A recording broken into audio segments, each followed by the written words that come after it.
기도하겠습니다. 이제 벌써 우리가 2017년 2월달이 지나고 있습니다. 6분의 1이 지나고 있는데, 나이가 들어가면서 정말 뭐랄까요, 몸도 약해지는 것 같고, 눈도 잘 안 보이고, 허리도 아파지고, 막 뭐 이런 일들이 막 생겨서 깜짝 놀래요. 이거 이러면 안 되는데, 이거 100세까지 살아야 되는데. 그런데 그러면서도 마음속 깊은 곳에서 이렇게 인생을 살아보니까 주시는 축복이 있구나 라는 것들을 조금씩 이렇게 보게 되어집니다. 그래서 인생이 왜 있는 건지, 예수를 믿는 것이 왜 그렇게 귀한 것인지, 왜 축복인지, 이게 그림이 하나씩 조금씩 더 보이면서 그게 기쁜 것 같아요. 그래서 인생이 뭔지, 교회가 뭔지, 공동체가 뭔지, 왜 공동체가 이곳에서 아름답게 잘 세워나가야 되는지, 우리가 왜 가족이다라는 것이 왜 또 필요한 것인지, 이런 생각들을 하면서 하나님의 마음을 조금씩 이해가는 그것이 나에게 들어가는 것에 대한 축복이 아닌가 이렇게 생각합니다. 오늘 특별히 성경 말씀에서는 부르심에 대한 말씀을 많이 해요. 부르심. 1절에도 그렇게 말씀을 하고 4절에도 이와 같이 너희가 부르심의 한 소망 안에서 부르심을 받았느니라, 부르심에 대한 얘기를 많이 합니다. 왜 여러분들 이 땅에, 북경 땅에 왜 있게 되었는지, 왜 불러주셨는지, 내가 왔으니까 왔지, 뭐 그럴 수도 있고요. 왜 안디옥 교회에 이렇게 왔을까? 뭐 내가 왔으니까 왔지, 우연히 왔지인지, 아니면 하나님이 나를 향한 계획이 있어서, 아주 먼 옛날 나를 향한 계획이 있어서 내가 여기에 와서 하나님의 어떤 이유와 목적이 있는 것이 아닌가라는 것을 깨닫는 거하고, 그냥 시간 흘러가는 거하고는 다르다는 거죠. 어찌 하다 보니까 온 것이 아니라 하나님은 우리를 불러주셔서 하나님의 부르심에 대한 부분을 아는 것과 모르는 것과는 너무나 차이가 많은 거예요. 로마서 1장 6절에 7절에 보면 너희도 그들 중에서 예수 그리스도의 것으로 부르심을 받은 자니라. 로마에서 하나님의 사랑하심을 받고 성도로 부르심을 받은 모든 자에게 하나님 우리 아버지와 주 예수 그리스도로부터 은혜와 평강이 있기를 원하노라. 이 부르심에 대한 얘기를 성경에서 굉장히 많이 해주고 있어요. 굉장히 많이 해주고 있어요. 지난번에 말씀을 같이 나눴던 보혜사라고 하는, 파라클레토스라고 하는 그런, 거기에도 함께 불렀다, 클레오라고 하는 단어가 있어요. 부르심에 대한 얘기. 그러니까 우리를 하나님은 성령을 통해서 부르시고, 교회로 부르시고, 성도로 부르시고, 함께 동역자로 부르시고, 하나님의 부르심에 대한 부분에 대해서 아는 사람하고, 그냥 내가 내 의지를 가지고 내가 원하는 곳으로 가는 사람하고는 그 삶의 방향과 태도가 다 달라지는 거예요. 그러니까 이 부르심이라는 단어를 아는 사람은 나를 왜 이곳에 불러주셨지? 그럼 부르셨으면 하나님께서 어떻게 나에게 채워주실까? 이런 생각의 패턴이 다 바뀌는 거예요. 그냥 내가 북경에 와서 그냥 뭐 내가 원하는 대로 뭐 이렇게 잘 먹고 잘 살고 뭐 이렇게 하려고 하는 것만이 아닌, 하나님이 내 인생을 왜 있게 하셨는가라고 하는 그런 부분에 대해서 눈이 띄어지게 되어지면 세상이 달라 보이고, 내 사명이 달라 보이고, 사람들이 달라 보이고, 교회가 달라 보인다는 거예요. 그래서 로마서 11장 29절에는 하나님의 은사와 부르심에는 뭐가 없다고요? 후회하심이 없다고 했어요. 후회하심이. 그러니까 하나님이 부르신 거는 정확한 줄 믿으시기 바랍니다. 그러니까 내가 실패하는 것 같아도 그 실패 가운데서도 하나님의 부르심이 있다고 한다면 거기는 반드시 복이 되는 과정이 있다는 거예요. 인간의 내 모든 인생을 내가 실패해서 완전히 나락이 아니라 하나님은 그런 가운데 있어서도 하나님의 인도하심이 있고 하나님께서 불러주셨다면 반드시 그 길 가운데서 승리로 이끌어 가시는 하나님의 도우심과 역사가 있는 줄 믿습니다. 이번에 얼마 전에 우리 교회에 오신 어떤 자매님이 있는데 그 자매님이 이곳에서 이제 직장을 따라서 이렇게 왔어요. 왔는데 교회를 다니면서 어떨 때는 피곤하면 교회 안 나가고 어떨 때는 나가고 또 그러다가 또 핑계 있으면 또 안 나가고 이랬었어요. 그런데 그러다가 어찌 해서 우리 교회를 나오게 되었는데 이분이 뭔가 믿는 게 이것이 아니었구나라는 것을 알게 되었어요. 그래서 모임들마다 참석을 하면서 은혜를 받는데 바쁜 건 여전히 더 바빠졌죠. 그러다에도 불구하고 하나님께서 왜 공동체로 불러주셨는지 이 자매가 그렇게 나이가 이렇게 많지 않은 자매인데 젊은 친구들은 남이 간섭하는 것들을 그냥 싫어해요. 그런데 이제는 그런 생각들을 가지고 교회에 그냥 뒷자리만 앉아서 그렇게 예배를 드리려고 했었던 그런 생각들이 이제는 완전히 바뀐 거예요. 하나님께서 교회 공동체라는 것이 어떠한 복이 있는 것이다라는 것이 눈에 딱 열려지니까 이것이 얼마나 하나님의 은혜와 하나님의 감동과 하나님께서 내 삶을 이끌어 가시는 어떤 그 에너지가 되는지를 아니까 이게 달라지는 거예요. 이분의 부르심에 대한 부분을 이제는 아니까 견고하게 주님을 어떻게 세우고 또 성도들 어려운 사람들을 어떻게 세울 것인가에 대한 그런 부분들이 마음속에서 열리니까 그게 막 일로 막 보여지는 거예요. 여러분들 부르심에 대한 부분을 아는 사람하고 부르심에 대한 부분을 모르는 사람은 인생의 질이 달라집니다. 삶의 목표가 달라진단 말이에요. 이번에 보니까 그 호주에서 한국에 호주 대사로 오신 분이 보니까 신문에 보니까 이분이 한국 분이에요. 아니 좀 정확하게 말하면 한국계 호주 분이에요. 4살 때에 호주로 가서 그래서 대사로 다른 나라는 대사, 덴마크 대사인가 그렇게 있고 이렇게 하다가 한국 대사로 오신 분이에요. 47살 되셨는데 그런데 이분이 최웅이라고 하는 분인데 제임스 초이라고 하는 그런 분인데 한국 분이에요. 근데 이분의 배경 속에는 어떤 게 있는 거예요? 물론 호주 나라로부터 그런 명령을 받아서 한국으로 왔지만 자기 피 속에 있는 한국에서의 그런 부름, 나라의 부름에 대한 부름들, 민족에 대한 부름에 대한 그런 생각들을 같이 하면서 한국말도 유창하게 잘하는 거예요. 그러니까 다른 게 있는 거예요. 사명을 알고 부름에 대한 부분에 대해서 정체성을 알게 되었을 때는 삶이 달라지고 말이 달라지고 판단이 달라지고 그러지 않겠어요? 이 부름에 대한 것이 참 소중한 거구나. 성경은 왜 이렇게 부름에 대한 부분을 많이 얘기할까? 우리는 한 교회로 부름을 불러주셨는데 이 교회라는 것 자체가 이름이 에클레시아 그래서 어디로부터 세상으로부터 부름을 받은 자의 모임이 바로 에클레시아라는 거예요. 교회라는 단어 자체가 부름을 받은 자들의 모임이다 이런 뜻이에요. 근데 부름을 받았는데 내가 왜 불렀는지 하나님이 나를 왜 불러주셨는지 그냥 내가 왔으니까 왔지 다른 거예요. 우리가 예전에 어렸을 때 그런 농담들을 자주 했어요. 자동차가 탁 갑자기 버스가 딱 쓰면은 어떻게 앞으로 막 달려가고 운전사한테 뭐라고 물어봐요? 다 통하네.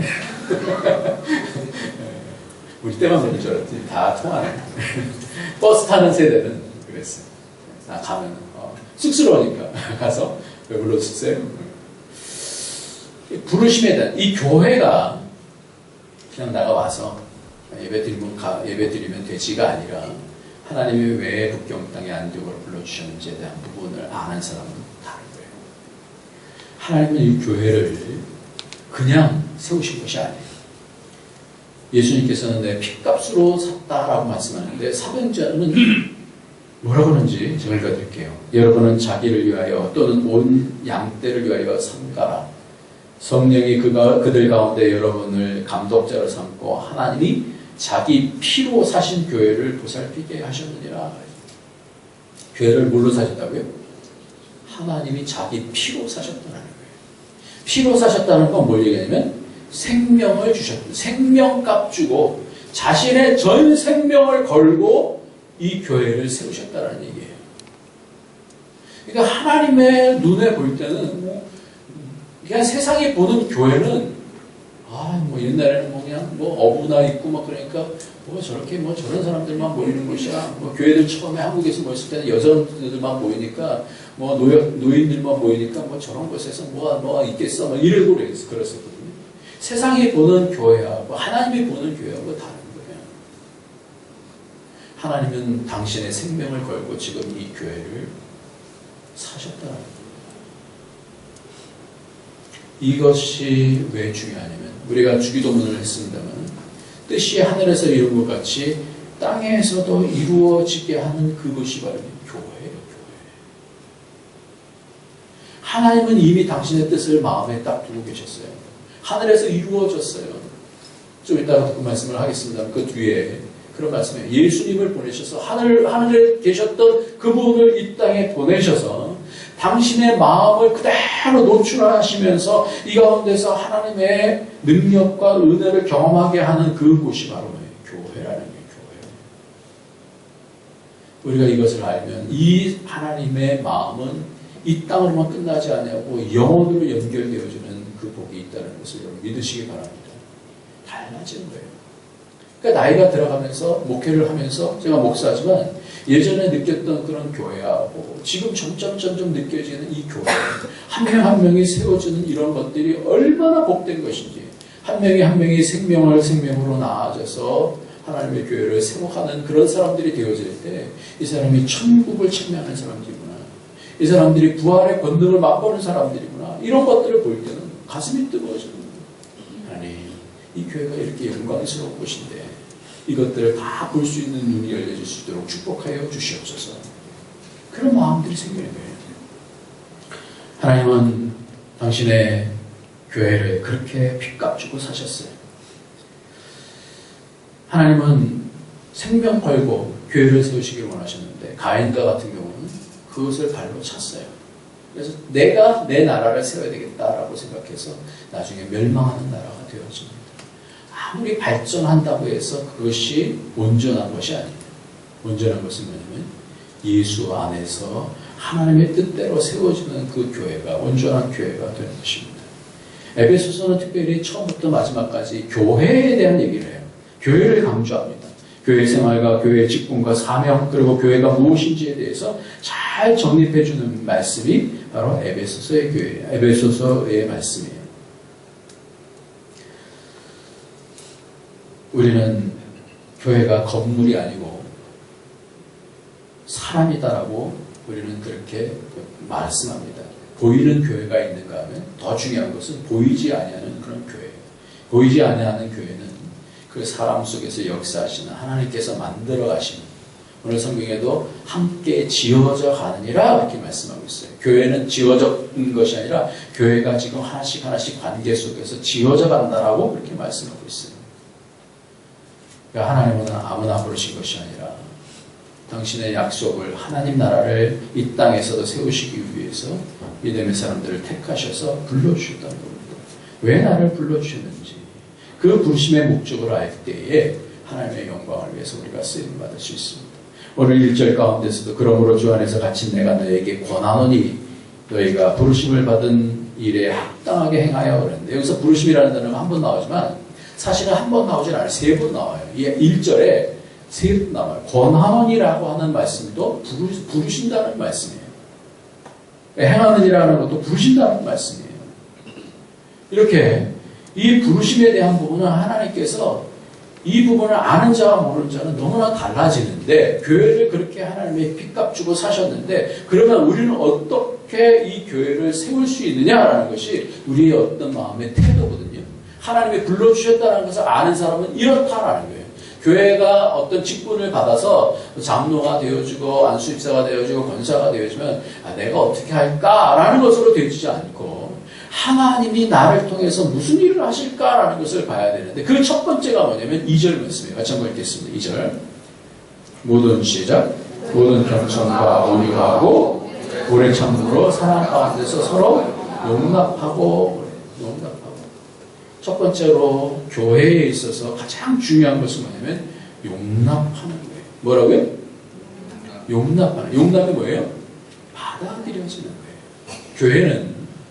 교회는 하나님의 부르신 사람들이 한 명씩 올 때마다, 낯선 사람들이 올 때마다 어떻게 받아들여져야 되는 거예요. 이 교회가 좋은 교회예요. 그러니까 왜냐하면 내가 싫어? 내 스타일이 아니야? 그래서 당신은 아니야. 당신은 우리에게 올 필요 없어. 저 사람 안 봤으면 좋겠어. 이거는 뭐예요? 이거는 교회를 세우는 데 있어서 가장 안 좋은 태도예요. 저 사람 내 스타일이랑 달라. 이러면서 내 얼굴빛에서부터 그 사람을 무시하고 뭔가 안 좋은 사인을 막 보내고 이러면 이런 교회는 뭐예요? 가장 나쁜 교회가 이런 교회예요. 어떤 교회가 좋은 교회냐?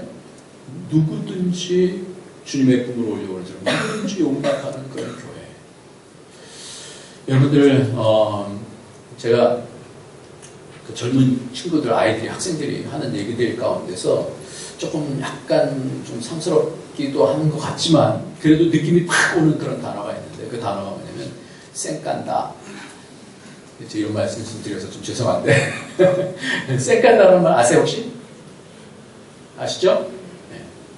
그 얘기가 그 말이 어떻게 만들어졌을까라는 것이 이게 마음에 그 딱 단어를 듣는데 딱 쌩깐다는 말이 마음에 탁 이렇게 느껴지는 거예요. 그래서 이걸 잘 졌다. 조금 상스러워 보이긴 하지만 좀 잘 졌다 이런 생각이 드는데 제 나름대로 이렇게 판단이 들었어요. 쌩깐다는 단어가 어떻게 생겼을까? 쌩이라는 단어가 어떻게 따왔냐면 바람이 쌩쌩 부는 거 있잖아요. 바람이 쌩쌩 부는 거. 쌩이라는 단어가 그래서 느낌이 쌩깐다 할 때 차가운 바람이 훅 지나가는 거예요. 그리고 깐다라는 것은 교만한 태도를 이렇게 무시한다라는 거 할 때 깐다라는 그런 느낌이 딱 들어요. 그래서 쌩깐다라는 것은 뭐냐면 사람을 딱 보면서 무시하면서 어떻게 해요? 이 찬바람 불게 확 이렇게 하는 그런 그게 이제 쌩깐다는 거예요. 뭘 얘기했는데 본 척도 안 하게 가는 거예요. 이게 용납하고 반대되는 말이 아닌가 생각합니다. 누가 주님 품에 왔을 때 주님의 은혜를 경험하려고 할 때 당신은 나랑 스타일이 달라. 당신은 안 왔으면 좋겠어. 전에 한번 제가 그런 말을 들은 적이 있어요. 우리 교회 어떤 집사님이. 우선 저 사람 우리 교회에 안 돼요. 이익이 안 돼요. 저 사람 오지 않게 해주세요. 그러는 거예요. 근데 제 속에서 막 가슴이 확 무너내리는 거예요. 물론 그 사람의 어떤 환경이나 어떤 그런 부분들이 여러 가지 어려움들이 있었던 그런 부분이 있었어요. 분명히 교회에 덕이 되지 않는 그런 부분들이 있었어요. 그러나 교회는 어떻게 돼요? 진정한 교회는 하나님이 부르신 사람이면 누구든지 와야 되는 줄 믿습니다. 누구든지를 용납할 수 있는 그 교회, 캐퍼가 있는 교회가 돼요. 누구든지를 받아들일 수 있는 그런 캐퍼가 돼야 된다. 이것이 첫 번째로 교회의 중요한 부분. 예수님께서는 창기를, 많은 사람들이 무시하는 창기를 받아들이고, 누굴 받아들였어요? 세리를 무시하는 세리를 받아들여요. 그러니까 우리에게 있어서는 제한되는 사람이 없이 교회라는 것은 나의 어떠함을 꺾고 누구든지 받아들일 수 있는 그런 교회가 첫 번째로 좋은 교회다라는 겁니다. 우리가 사람들을 받아들이는 것이 바로 교회의 캐퍼인데요. 내 마음속에 상처가 있으면 그 상처 때문에 어떤 사람을 안 받아들이고 싶은 마음들이 분명히 있어요. 우리 속에는 다 캐퍼들이 다 달라요. 그래서 어떤 경우는 교만 때문에 저 사람은 무시하는 그런 마음 때문에 안 받아들이는 경우도 있고, 자존심 때문에 아니면 어떤 의 때문에 사람들이 이렇게 밀쳐내는 그런 부분들이 있어요. 그거는 누구에게나 다 있어요. 저에게도 있고, 제가 싫은 사람이 있고 좋아하는 사람들이 있듯이 거예요. 그러나 교회는 마음을 꺾고 내 의를 꺾고 하나님이 부르셨습니다. 내가 섬겨야 될 사람인 줄 믿습니다. 이렇게 지어져 가야 됩니다. 같이 지어져 가는 거예요. 누가 어떤 사람이라 할지라도 같이 지어져 가는 거예요. 다 용납하지 못할 것이. 그래서 함께 지어져가는 그런 그거를 뭐라 그러죠? 뭐라고 표현하더라? 아직도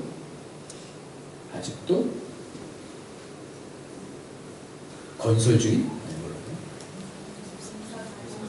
네? 공사 중인 인생. 아직도 공사 중인 인생. 우리 다 완전한 사람이 없어요. 온전한 사람이 없어요.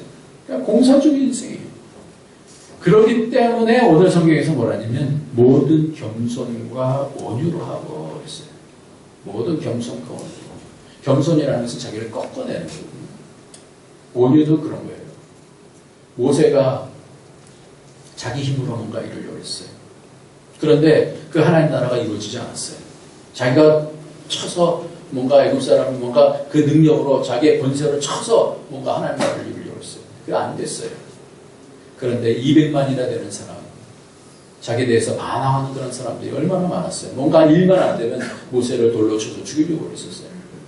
그런데 그 모든 과정을 겪으면서 어떻게 모세의 온유가 지면에 승한 사람이다. 그렇게 바뀌게 돼요. 그러니까 교회는 시간이 지나가면서 겸손과 온유로 바뀌어지는 그런 성품으로 바로 어떤 사람을 보면 이 사람이 교회구나. 이렇게 느껴질 수 있는 것이 교회의 첫 번째 캐파가 뭐냐. 용납해주는 것이다. 라는 거예요. 용납. 그런데 겸손과 온유, 예수님의 가장 중요한 특성이 나는 마음이 온유하고 겸손하니 내게로 와서 배우라, 멍에를 메고 배우라 이렇게 말씀하셨어요. 그러니까 주님을 배우는 사람은 그렇게 바뀌어지는 거예요. 이 교회예요. 그러니까 어느 교회를 가면 마음이 겸손하고 온유한 사람이 있으면 마음이 어떻게 따뜻해지고 편안해지고 그러죠. 근데 어느 교회 갔더니 다 쌩까. 그럼 어떻게 돼요? 기분 나쁘죠. 당신이 뭔데? 막 이렇게 되는 거 아니에요. 여러분들 혹시 거울 뉴런이라고 하는 그런 걸 들어보신 적 있어요? 거울 뉴런. 뉴런이라는 것은 뇌에 있는 어떤 그 신경 계통을 얘기할 때 뉴런이라고 그렇게 얘기하는데 그 거울 뉴런이라고 그렇게 얘기하는 것이 있습니다. 이런 개념이 있는데 다른 사람의 행동을 관찰하기만 해도 우리의 뇌는 마치 내가 그 행동을 할 것 같은 비슷한 작용이 돼요. 예, 드라마를 보다가 어떤 사람이 화짝 웃으면 나도 갑자기 따라서 쫙 웃었거든요. 누가 막 눈물을 흘리면 나도 모르게 막 눈물이 뚝뚝. 이게 거울 뉴런이거든요. 뇌가 그런 작용을 하기 때문에 그런다는 거예요. 거울 뉴런이. 그래서 그 상대가 밝은 목소리로 이야기하면은 그 미소를 짓게 되면 나도 되게 기분이 좋아져요. 옆 사람 한번 보고 한번 해주세요. 네, 한번 해주세요. 기분이 좋은가 안 좋은가. 인상 쓰는 사람 옆에 있으면 어떻게 돼요? 괜히 받는 건 없는데 그냥 어떻게 해요?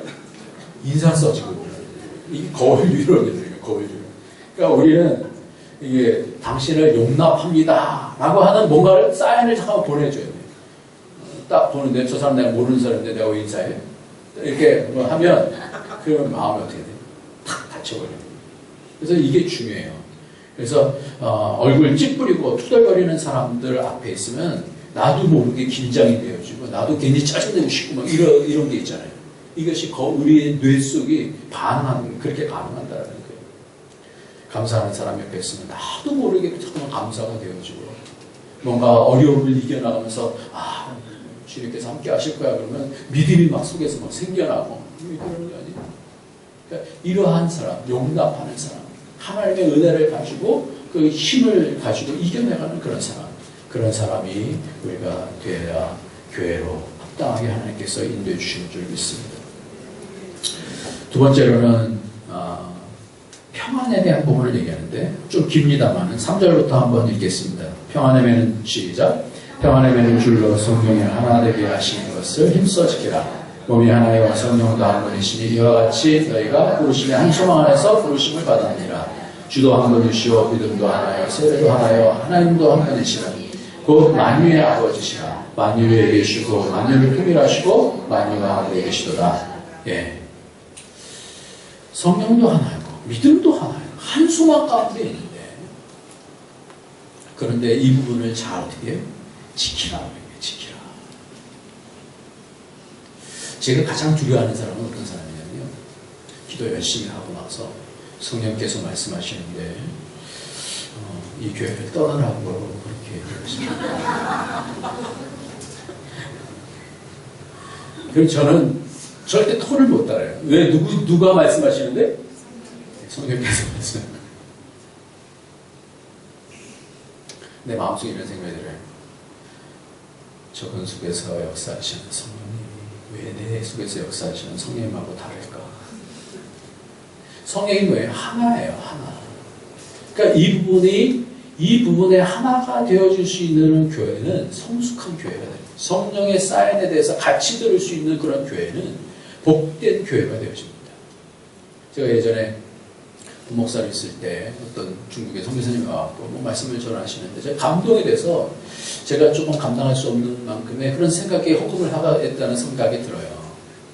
그런데 그런 부분을 제가 혼자 할 수 없잖아요. 마음속에 예배를 드리면서 계속해서 막 그냥 시계기를 하는 거예요. 이걸 어떻게 하지? 아니면 또 아내가 또 반대하고 또 어떻게 하지? 별 생각이 다 드는 거예요. 예배 딱 끝나고 나서 아내한테 딱 물어봤어요. 그때 얼마 앞당이냐는 거예요. 소름이 쫙 돋는 거예요. 그때 뭘 느꼈냐면 성령이 역사하시는, 성령이 원하시는 거예요. 그럼 뭐예요? 뒤돌아볼 것도 없이 성령이 원하시면 아멘. 그리고 그 다음 달 월급 중에서 얼마를 이렇게 미리 부탁을 해갖고 이렇게 받아서 헌금한 적이 있어요. 성령이 함께 하셔요. 성령이. 그러면 성령이 하나가 되게 하시는 그 교회보다 복된 교회가 없습니다. 성령의 교통이 있는 교회보다 능력 있는 그런 교회가 없는 거예요. 그러니까 여러분들 가정도 마찬가지입니다. 가정도 부부가 성령의 역사 같이 그 감동을 같이 가는 그럼 딴 말 할 게 없잖아요. 내가 이렇게 기도하는데 하나님 그대로 막 나도 그런데 그럼 어떻게 그 안에서 사랑이 우리 같은 믿음이구나. 그게 되어지는 거예요. 그런데 이 말씀을 하시면서 그 뒤에 뭐라고 말씀하시냐면 이 성령께서 주시는 그 은혜가 뭐냐면 8절부터 한번 같이 읽겠습니다. 그러므로 시작. 그러므로 이르기를 그가 위로 올라가실 때 사로잡혔던 자들을 사로잡으시고 사람들에게 선물로 주셨도다 하였도다. 올라가셨다 하였은즉 땅 아래로 낮은 곳으로 내리셨던 것이 아니면 무엇이냐? 내리셨던 그가 모든 하늘 위에 오르신 자니 이는 만물을 충만하게 하려 하심이라. 이 얘기가 뭐예요? 성령의 하나가 되게 하시는 그 평안, 이 평안에 하나 되는 주는 매를 그 줄이라는데 매는 줄이라는데 이 평안, 성령께서 주시는 하나가 되게 하는 믿음, 사랑 이런 것들, 한 소망 이런 것들이 어디로부터 오느냐는 거예요. 이 얘기를 하려고 생뚱맞게 이 부분을 지금 따옴표로 갖고 온 거예요. 그가 위로 올라가실 때 사로잡혔던 자들을 사로잡으시고 사람들에게 선물을 주셨도다. 올라가셨다 한즉 땅 아래 낮은 곳으로 내리셨던 이게 뭐예요? 이 선물은 어디로부터 온다?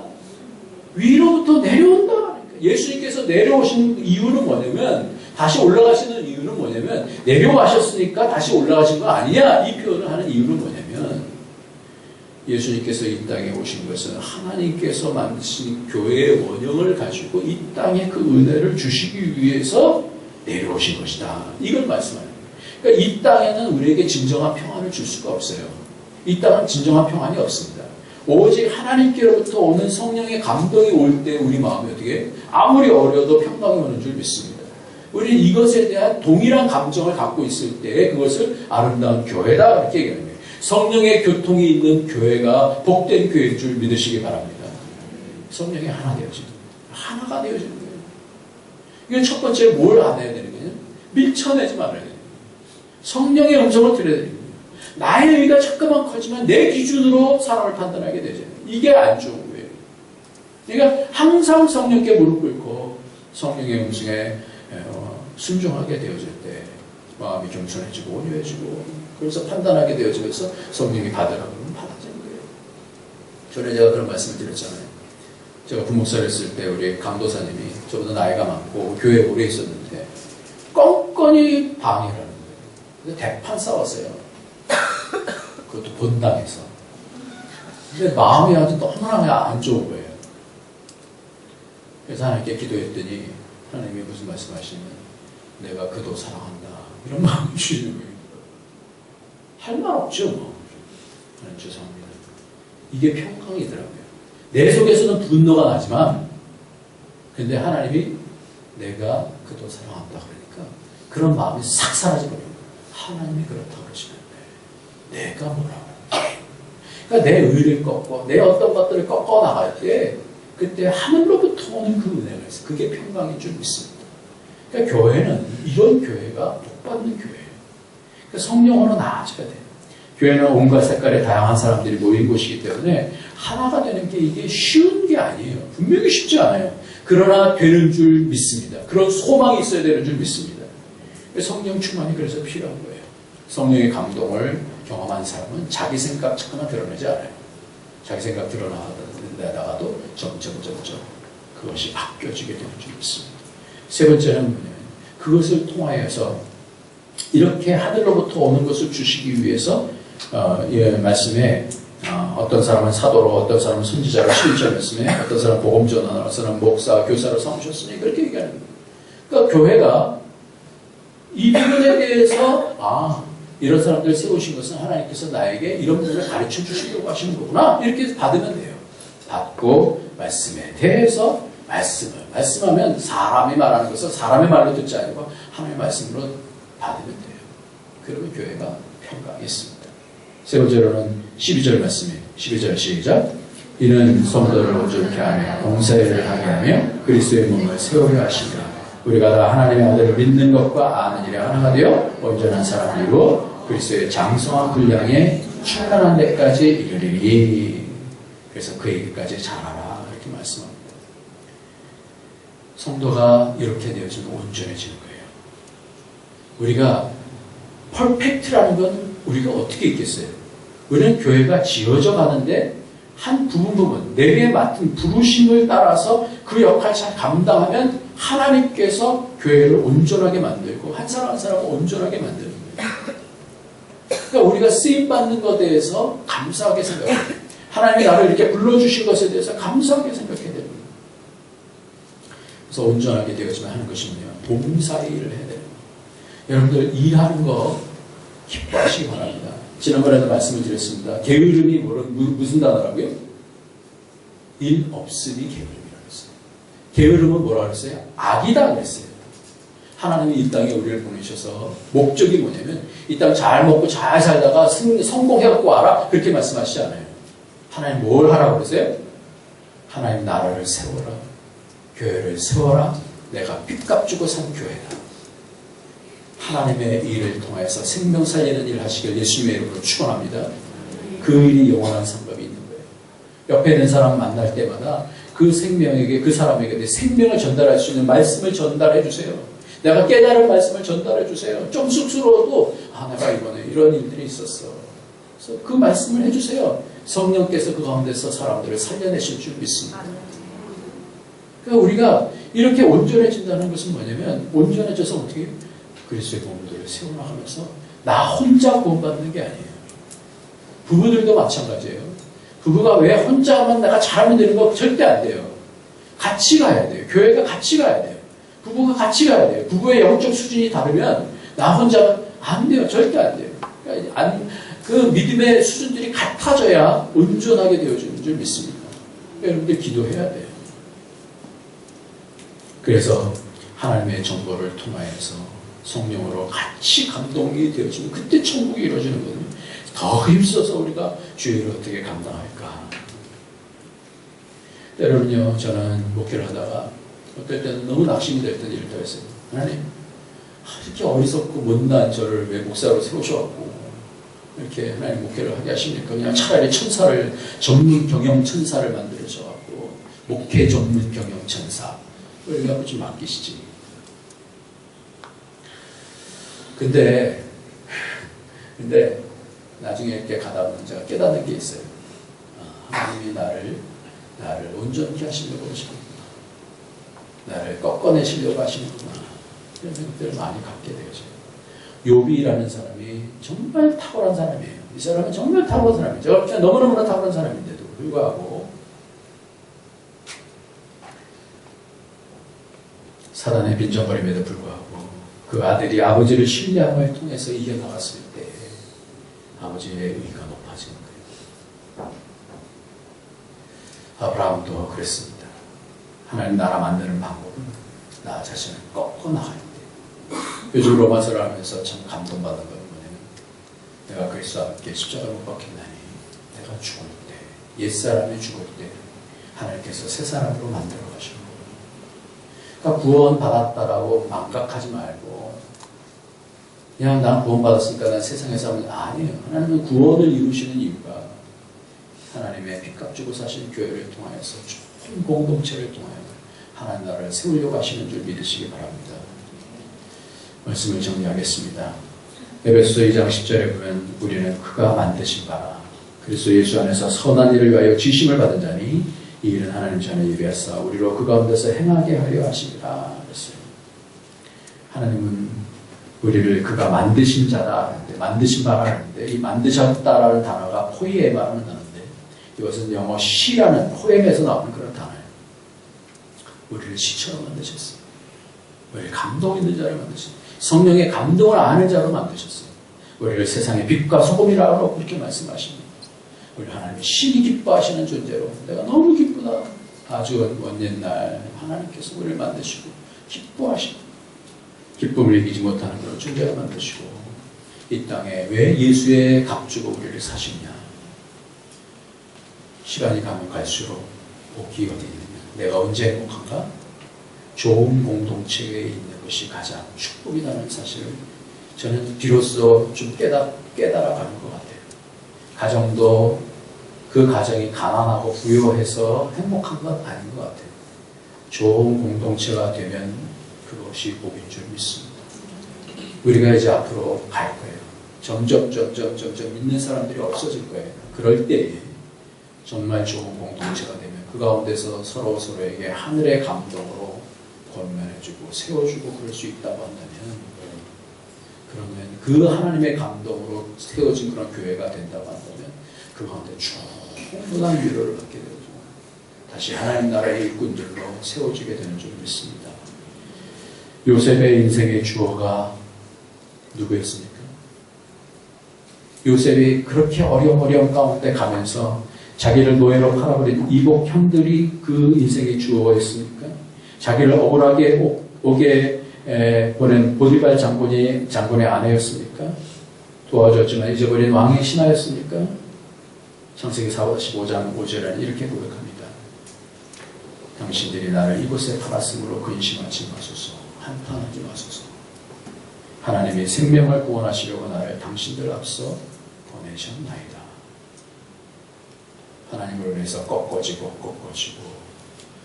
그 형들을 용납하게 되어주고 하늘의 평강으로 채워진 교회가 되어졌을 때에 그를 통하여서 이스라엘이 생겨납니다.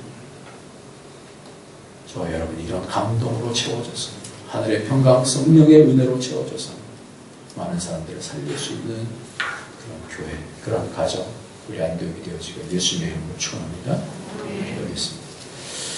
이 시간 기도합시다. 하나님, 여전히 연약합니다. 여전히 내 의 드러내기 쉽고 여전히 내 자랑하고 싶고 내 판단, 내가 옳다라는 것을 얘기하고 싶고 남을 밀어내야 내가 올라가니까 그러고 싶은 때가 많지. 오늘 주님께서 말씀하십니다. 용납하라 했습니다. 주님께서 불러주신 사람들은 다 용납해야 됩니다. 그리고 성령의 감동을 통해서 하나님의 평강으로 우리를 다스려 주시고 나를 꺾게 하여 주시고 하나님의 의만을 가지게 하여 주셔서 그것이 온전이라 말씀해 주시고 그것을 통해서 하나님의 교회가 온전해지는데, 그래서 많은 사람들을 살릴 수 있는 일을 우리가 할 수 있는데 그 일에 동참할 수 있도록 하나님 부르심을 잘 들을 수 있는 자들 되게 하여 주시옵소서. 우리 다 같이 통성으로 기도하겠습니다. 할렐루야. 하나님 아버지, 하나님 앞에 우리도 고백하며 주님께 나갑니다. 하나님 듣는 것으로 끝나지 않아요.